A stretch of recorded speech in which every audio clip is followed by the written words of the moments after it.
Las cárceles chilenas son un eslabón más en la estructura del crimen organizado, que detenta su poder tanto dentro como fuera de los muros de los penales. Claro, porque el sistema penitenciario requiere una inversión urgente. Esto porque sus funcionarios son la primera línea en la lucha contra una delincuencia cada vez más despiadada. Cárceles al límite es el primer reportaje de un ciclo de 3 preparados por los periodistas Macarena Pizarro y Pedro Azúcar. Son un eslabón clave en la lucha contra el crimen organizado. Si tú me dices, defíname con una palabra la cárcel, violencia. ¿Cómo es convivir con aquellos que la sociedad recluye para resguardarse del peligro? Lo que hoy día pasa en las poblaciones, ¿cierto?, se hace con las cárceles. Intervenir la calle sin intervenir la cárcel es un fracaso. Intervenir la cárcel sin intervenir la calle es un fracaso. Realizamos una incursión al encierro, al mundo de los victimarios y sus custodios. Yo tengo 39 años. ¿Ya hace cuánto tiempo que estás en la cárcel? Yo voy a cumplir ahora 6 años detenido. ¿Cuál es el delito que cometiste? Homicidio. Yo creo que no existe condena para poder pagar lo que yo hice en realidad. Es posible rehabilitar en un modelo en crisis, tensionado por el hacinamiento y la escasa infraestructura que soporta una batalla permanente. El modelo de cárceles concesionarias yo creo que habría que repensarlo, particularmente en materia de rehabilitación. Cárceles al límite, el estallido tras los muros.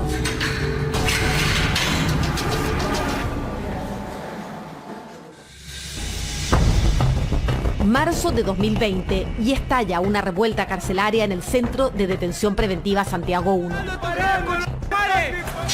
¡Súbase por los techos!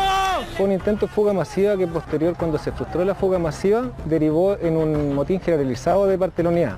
Nuestro equipo tuvo que intervenir porque teníamos manejo de inteligencia de que iba a ocurrir esta situación. Este penal alberga a quienes se encuentran en prisión preventiva, a la espera de ser juzgados por un tribunal. Estos no son reos rematados, como los reclusos del CDP de Puente Alto, internos que ya fueron condenados a presidio por un tribunal y que se amotinaron al mes siguiente. Era la segunda de las 3 revueltas carcelarias que marcaron el inicio del año en medio de la pandemia. Andan como 3 con el virus en la torre y los dejaron aislados, a todos encerrados los pisos que los moramos. Una fue el intento de fuga masiva con un posterior motín en el CDP Santiago 1, una toma de rehenes de 5 funcionarios en el CDP de Puente Alto y un motín con incendio en el CCP de Colina 1. En este último, 19 gendarmes resultaron heridos, uno de ellos apuñalado en una pierna. Se desencerraron los internos, están en el pasillo central, quieren tomarse la cana. Un caos, haya un caos generalizado. Todas las torres con internos o reos sobre los techos, lanzando fuego, lanzando piedras, vasos, todo lo que tienen a su mano tirando. Ellos generalmente tienen armamento cortopulsante o cortante, que son los famosos estoques. Las restricciones propias de la pandemia acrecientan la ya tensa situación que se vive tras los muros de las cárceles chilenas. Sacamos todo lo que tenían, camarotes, mesas, bancas, sacamos todo y recién pedimos un desastre. Y ese ingreso es paulatino, no es explosivo, porque el caos ya estalla. Muchos de ellos no quieren participar en el motín, entonces esa gente se saca de forma inmediata. Los equipos antimotines se entrenan para operar en espacios reducidos y enfrentar a grupos de agresores atrincherados. La intervención en sí consistió en ingresar a los módulos, aplicar el protocolo de uso de la fuerza, llamar a los internos a que desistieran de su actuar, posterior una demostración de fuerza y por último la aplicación de la fuerza. No hubo ningún interno que fuera dañado ocularmente. Todos los disparos de nuestros operadores fueron dirigidos a las extremidades inferiores. ¡Mire cómo lo están tirando escopetazos aquí en la Torre 4A! Pero estas imágenes registradas por los reclusos hablan de que al menos hubo un herido por perdigones en el rostro. ¡Están tirando perdigones de acero, La institución realiza un permanente trabajo de inteligencia, procesa información para prever situaciones de conflicto. Eso les permitió controlar en tiempo récord las 3 revueltas del año pasado. Si ese motín hubiera sido unos 15 años atrás, 20 años atrás, hubiera durado 2 días. Nosotros dimos la solución en 1 hora y media prácticamente. Fue la solución súper rápida. ¿Esos productos en los entrenamientos? No. El hacinamiento que afecta a la mayoría de las cárceles chilenas dificulta la distancia social y las medidas de higiene necesarias. Comparado con otros países tenemos tasas de encarcelamiento muy altas. O sea, no es que nosotros encarcelemos poco como la gente tiende a creer, o que exista la puerta giratoria, en lo absoluto. En Chile hay 216 personas encarceladas cada 100.000 habitantes, más del doble que en la Unión Europea, donde hay 103 reclusos por cada 100.000 personas. Pero aún estamos bajo el promedio de América Latina, cuya tasa supera los 240 encarcelados. ¿Requerimos más cárceles? Yo creo que sí requerimos más cárceles, pero para reemplazar las estructuras obsoletas que tenemos actualmente. Yo no creo que sea necesario encarcelar a más gente.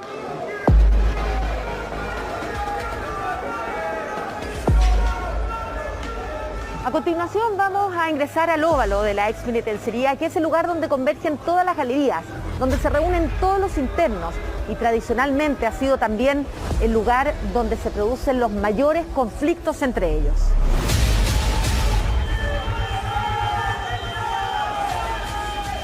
Es en este lugar donde se visibilizan las expresiones más violentas de la cultura criminal.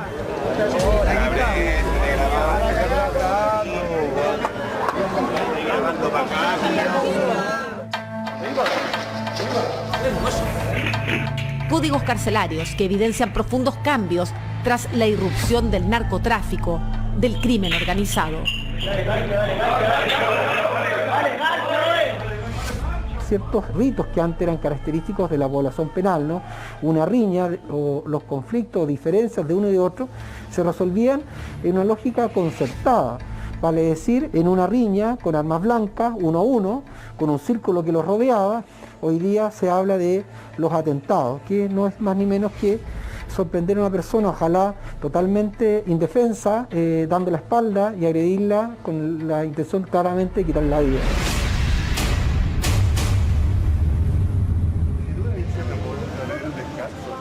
El sacerdote Luis Roblero es el capellán de Gendarmería, convive con los reclusos y conoce de su voz cómo han cambiado los penales.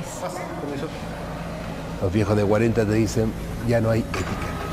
Ahora lo que manda es perrera y perrera es violencia. ¿Me entiendes? O sea, la ley del sable, la ley del más fuerte.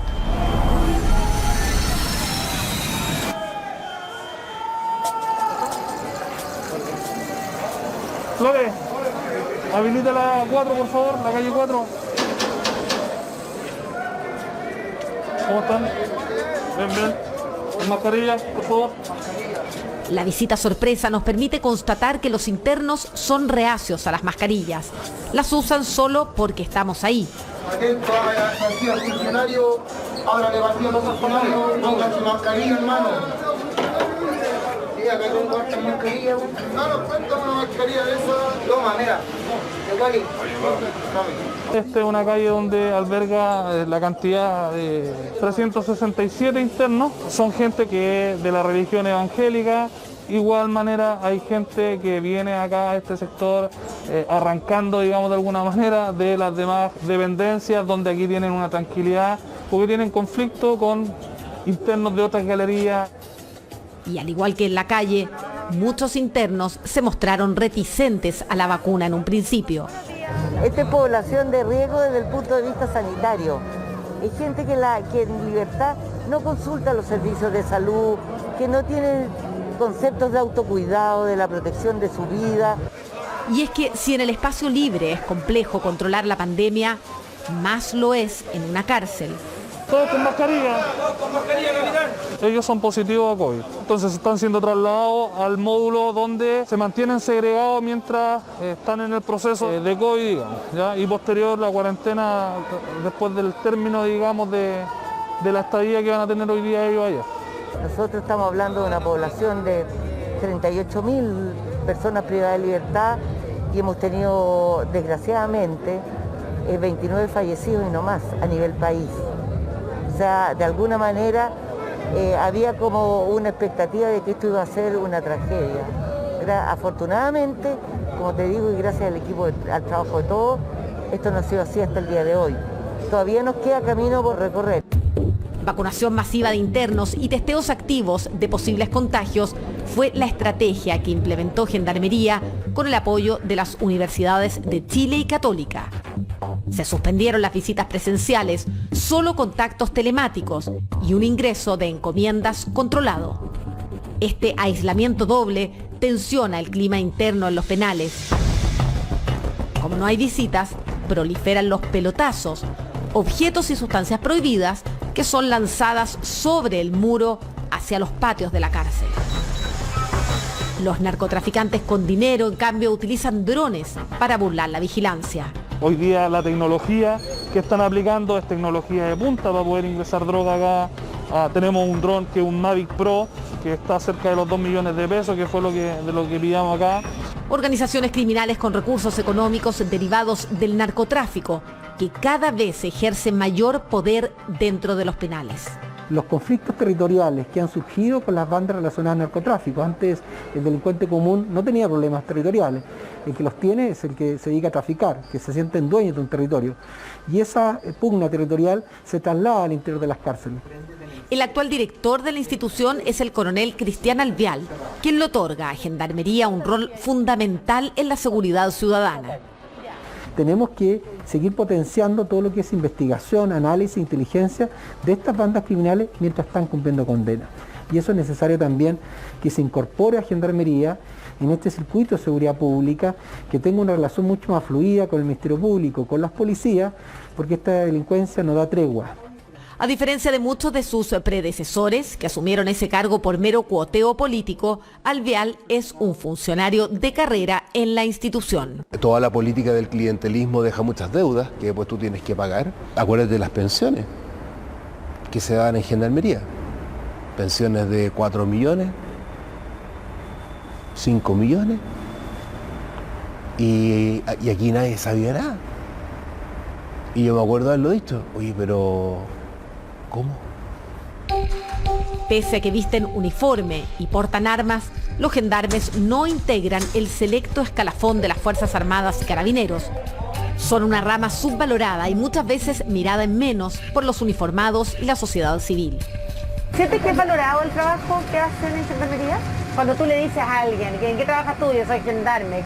Sí, mucha gente se alarma y es como, no te puedo creer que trabajes en Gendarmería.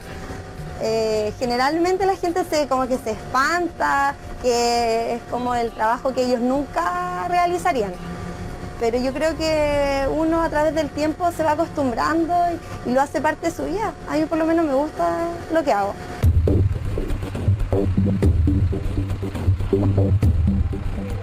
De las 84 cárceles que hay en el país, 8 son concesionadas. Es decir, han externalizado prácticamente todos los servicios, salvo lo que tiene que ver con seguridad, que sigue a cargo de Gendarmería. Esta fue la primera de las concesionadas, inaugurada en el año 2005. Han pasado 16 años. Y si bien muchos reconocen los avances que ha habido, sobre todo en temas de infraestructura, hay quienes plantean que ha llegado el momento de revisar el modelo. No hay mayores resultados en cárceles concesionadas versus las cárceles tradicionales. En cuanto a acceso a ciertos beneficios, programas y talleres, no hubo un gran aporte, no hubo un gran beneficio en concesionar las cárceles. Hay incluso mejor administración dentro de las propias cárceles de Gendarmería que en las cárceles licitadas. Entonces, ¿es posible la rehabilitación bajo el actual modelo penitenciario?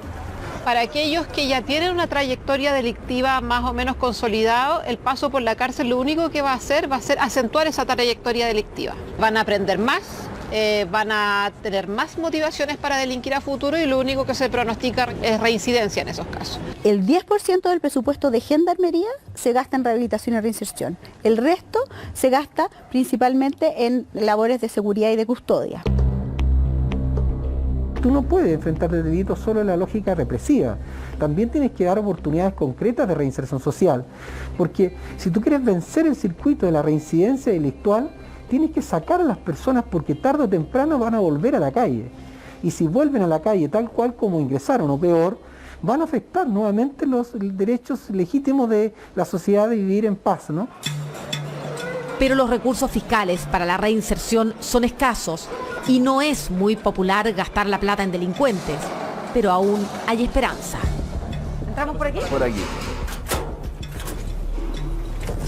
¿Me puedes contar qué es el Espacio Mandela? Es un lugar de intervención integral para población de alta complejidad, con mucho daño de la cuna a la base y con altos grados de violencia, yo diría así como aquilatada en el cuerpo, ¿no? Esa violencia después la descargan en las víctimas. Aquí en este caso de los Mandela como que se elige al más malo, por decirlo de alguna manera. El que tiene menos posibilidades. Aquí el que anda todavía con la cuchilla, el que anda todavía metido en el barretín, como le llaman ellos, en el óvalo, a ese babo le decimos, oye, ¿te gustaría trabajar?